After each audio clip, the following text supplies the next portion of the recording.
Magandang buhay sa atin mga kapinagpala at pag-uusapan po natin ngayon ay yung tinatawag na rapture.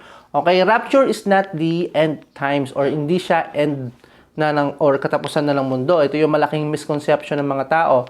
Rapture is just part of the second coming of Christ. Alright? It is actually the first part of His coming, which is yung those who are in Christ or lahat ng tumanggap sa Panginoon bilang tagapagligtas, Diyos ng kanyang buhay, naniwala na ang Panginoong Jesus ay namatay doon sa krus ng Kalbaryo, humingi ng tawad at ibinigay yung faith nila sa Panginoon. Sila po yung mararapture. Sila po yung kukunin ng Panginoon sa alapap kapag buhay ka pa nung time na yon. Or kapag ka naman patay ka na, yung body mo is magre-resurrect. Alright? Magre-resurrect. God will change it, okay, into glorified body, and then we will be meeting the Lord in the air. And then magkakaroon po tayo doon ng tinatawag na marriage supper of the Lamb. Okay, sa mga nagtatanong po about eschatology, eschatology po is the study of end times. Napakahaba po nitong diskusyon. Ang itatouch lang po natin ngayon ay yung rapture na tinatawag. Okay? Ano po yung verse natin sa may rapture? Mababasa po natin yan sa 1 Thessalonians chapter 4, verse 13 hanggang 17. So, magi-start po ako dito sa verse 15. Okay, sabi po dito, "For this we declare to you by a word from the Lord, that we who are alive, who are left until the coming of the Lord, will not precede those who have fallen asleep. For the Lord Himself will descend from heaven with a cry of command, with the voice of an archangel, and with the sound of the trumpet of God.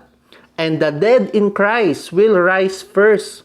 Then, who are alive, who are left, will be caught up together with them in the clouds to meet the Lord in the air. And so, we will always be with the Lord, and therefore, encourage one another with these words." Okay, basahin po ninyo sa Bible na meron kayo or search it in Google in 1 Thessalonians chapter 4, verse 13 hanggang 18. Okay?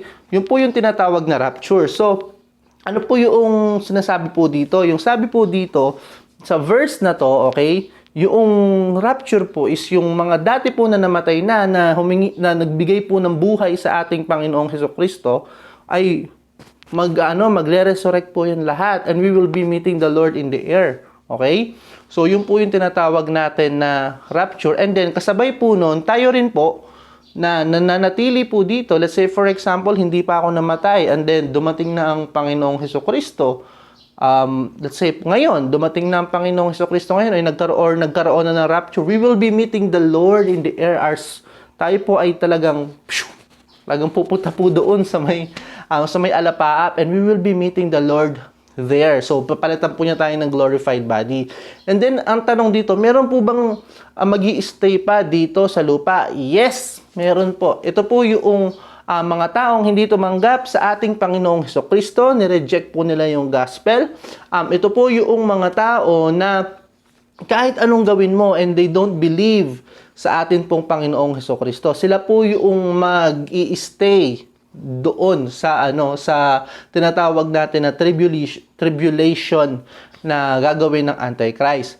And then, ang mamumuno na po dito noon is yung pong tinatawag natin na yung Antichrist na po. Alright? So, magkakaroon po tayo ng series ng end times na to, at ito po lang muna yung itatouch po natin, which is yung pong rapture na tinatawag, yung meeting natin ng Panginoon, yung resurrection natin, na imimit natin siya sa alapaap. Again, ito lamang po ay for those who have accepted the Lord Jesus Christ as their Lord and Savior, whether namatay na po sila or sila po ay buhay pa na nandito pa sa lupa, and then magre-resurrect po.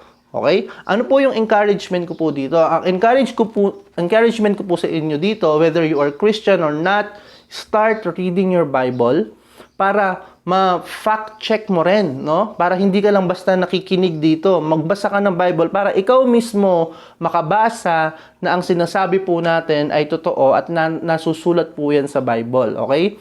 Alam niyo po, we are living in the last days. Ito po yung sinasabi po ng Bible na mga huling araw na kung saan ay kahit po anytime, no, darating na po ang Panginoon. And then, nangyayari na po yung mga iba-iba pang prophecy na nakasulat sa Bible, which is sa end times masusulat na yung Euphrates River ay matutuyo, yung rumors of war, marami mga lindol, famine na darating. Lahat po yan ay mga senyales na binigay po sa atin ng Panginoon upang tayo po ay maging handa. Okay? Nagbigay nga rin po siya ng parable, yung 10 virgins. Okay? Yung 5 po doon ay nakatulog.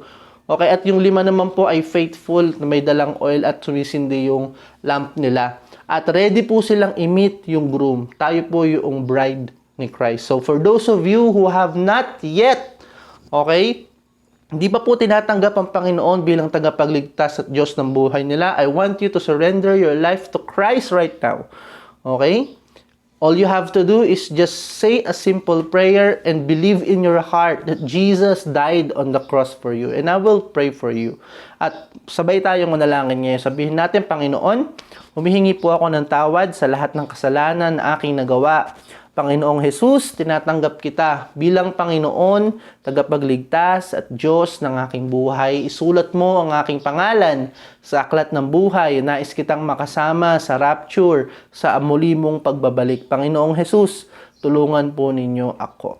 Ngayon kapatid, kung ikaw ay sumabay sa ating panalangin, kapatid, ini-encourage kita na magbasa ka ng Bible, okay? And then mag-pray ka, maghanap ka ng simbahang malapit sa inyo at lumapit ka sa Diyos. God bless you at sana ay matagpuan mo ang kaligayahan sa Panginoon.